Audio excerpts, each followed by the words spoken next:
Hello दोस्तों, आज मैं बताने वाला हूं आपको जो जेआईबी का थर्ड पेपर है एलआरएबी, उसके कौन कौन से वो टॉपिक हैं जिनको पढ़ के आप जरूर जाएं, समझ के जाएं और कैसे आप पढ़ाई करें कि जिससे आपका एग्जाम जो है इस बार ये क्लियर हो जाए।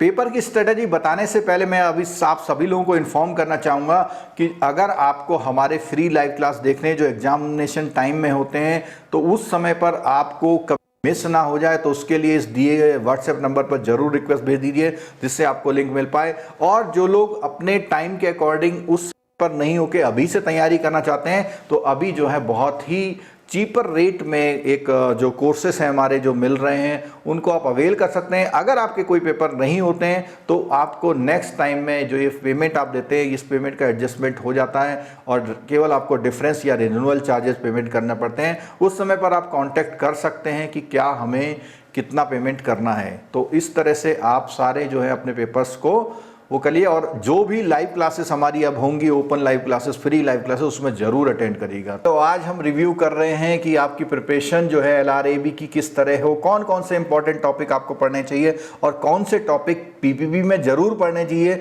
जो एलआरएबी में आपको मदद कर दें। तो इसके लिए मॉड्यूल ए की अगर बात करें, मॉड्यूल ए पूरा बैंकिंग ऑर्गेनाइजेशन को कंट्रोल करने के लिए है। कौन कौन से ऑपरेशनल एस्पेक्ट्स के साथ उसका बैंकिंग कंपनी का फॉर्मेशन होता है, बैंकिंग कंपनी कैसे चलती है, कौन कौन से लॉ बैंकिंग में गवर्न होते हैं, वो सारा लीगल फ्रेमवर्क वो सारा इसमें कवर होगा। बहुत थ्योरेटिकल टाइप का है लेकिन आप जो ऑपरेशनल बैंकिंग करते हैं उसके पीछे के जो लॉ है उस पर डिपेंडेंसी पूरी इसकी बनती है। इसमें जो है अगर आप करते हैं तो बहुत छोटा सा जो है 60-70 पेजेस का ये है। अगर आप उसके जो क्वेश्चन वाले पेज हटा दें तो 40 से 50 पेजेस इसमें हैं और बहुत ढंग से करते हैं तो डेफिनेटली आपके 15 मार्क्स यहाँ से मिल सकते हैं।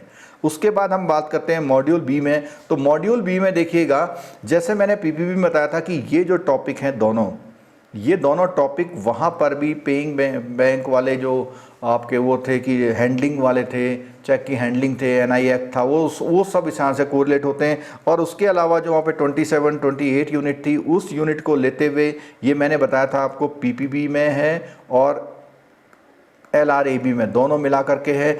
वहाँ पर मैंने आपको एलसी के बारे में बताया था, यहाँ पर एलसी 6 मार्क्स तक की आ सकती है और ये क्वेश्चन 6 to 10 मार्क्स के पूछ लेता है और ऐसे ही प्रैक्टिकल प्रॉब्लम में 6 to 8 मार्क्स के यहाँ से। तो ये अगर मैं अपनी तरफ से बताऊँ तो ये 20 मार्क्स आपको दे सकता है। अच्छा है, जिन टॉपिक में मैंने टिक लगा दिया है उनको आप ज़रूर करके जाइएगा और जितने भी टॉपिक आपके कम पेजेस के हैं उसको ज़रूर करिएगा। अब बात करते हैं सी की। बहुत इंपॉर्टेंट मॉड्यूल जो है थर्ड पेपर में बहुत इंपॉर्टेंट मॉड्यूल सी और डी हैं। जिस बच्चे ने सी और डी कंप्लीट कर रखा है उसकी पास होने की गारंटी मैं दे सकता हूं। सी और डी कंप्लीट कर रखा है, हालांकि बहुत सारी यूनिट्स हैं लेकिन उसके भी मैं तरीके बताता हूं क्या है। जैसे आपका सबसे पहले सी की बात करें तो सरफेसी है। सरफेसी में 4 to 6 मार्क्स से क्वेश्चन पूछ सकता है। ये आपको CAIIB में भी बहुत हेल्प करता है, आपकी बैंकिंग में भी बहुत हेल्प करता है। ठीक है, उसके बाद आप बात करते हैं बैंकिंग ओम्बड्समैन की। ये मैंने बताया था कि ये पीपीबी में भी है। तो ऐसे टॉपिक जो पीपीबी और एलआरएबी में है दोनों में, उसको बिल्कुल आपने नहीं छोड़ना चाहिए। डीआरटी जो एक्ट है वो सरफेसी से रिलेटेड एक्ट है, उसको ज़रूर करके जाइएगा। बहुत कॉन्सेप्चुअली वीडियोस हमारे हैं, अगर आपको वैसे समझ में नहीं आता तो हमारे कॉन्सेप्ट वीडियो देखिएगा, ज़रूर समझ में आएगा। ये बहुत छोटा सा एक्ट है, 3 पेज का एक्ट है, तो इस पेज को भी आप देख लीजिएगा कि banker book of evidence act क्या है। लोक अदालत बहुत इंपॉर्टेंट छोटा सा एक्ट है, जरूर करिएगा। कंज्यूमर प्रोटेक्शन एक्ट आप एक बात ध्यान रखिएगा, ये 1986 है। इसमें आप 2019 वाला जो 1 जुलाई 20 से लागू हुआ है उस एक्ट को ज़रूर पढ़ के जाइएगा, क्योंकि इसमें जो हैं जो पावर्स हैं वो बढ़ा दी गई हैं, कोर्ट की पावर्स जो उसमें बढ़ा दी गई है, अमाउंट कितने तक का कंपनसेशन होता है वो बढ़ा दिया गया है। लॉ ऑफ लिमिटेशन बहुत ही इंपॉर्टेंट टॉपिक है इसमें और ये 2 से 3 मार्क्स दे सकता है। बहुत छोटा सा टॉपिक है लेकिन 2 से 3। इनकम टैक्स में आप बहुत ज़्यादा पढ़ने की कोशिश नहीं करिएगा क्योंकि बहुत वास्ट एरिया है, पता नहीं वो क्या पूछ ले। समय मिले तो ज़रूर पढ़िएगा, लेकिन अभी हम बात कर रहे हैं कि कौन से टॉपिक्स को ज़रूर पढ़ के जाइएगा। अब देखिए, उसके बाद मॉड्यूल डी की बात करें तो इसमें सबसे पहले है कॉन्ट्रैक्ट। अब कॉन्ट्रैक्ट में इंडेमनिटी का कॉन्ट्रैक्ट, गारंटी का कॉन्ट्रैक्ट, बेलमेंट, प्लेज, एजेंसी या जो भी कॉन्ट्रैक्ट ऑफ सेल है जो भी है, उसमें अगर आपने कॉन्ट्रैक्ट को समझ लिया तो ये सारे टॉपिक 2-2 पेजेस के हैं, बहुत आसानी से क्लियर हो सकते हैं। उसमें क्वेश्चन आप जो आएंगे वो सही कर सकते हैं। उसके बाद ये जो सेल वाला है, जो अनपेड सेलर वाला, एक क्वेश्चन यहाँ से जरूर पूछ लेता है। और meaning of essential contract of sale और सेलिंग और कॉन्ट्रैक्ट ऑफ सेल, इन दोनों में क्या फ़र्क है, इसको ज़रूर समझ के जाइएगा।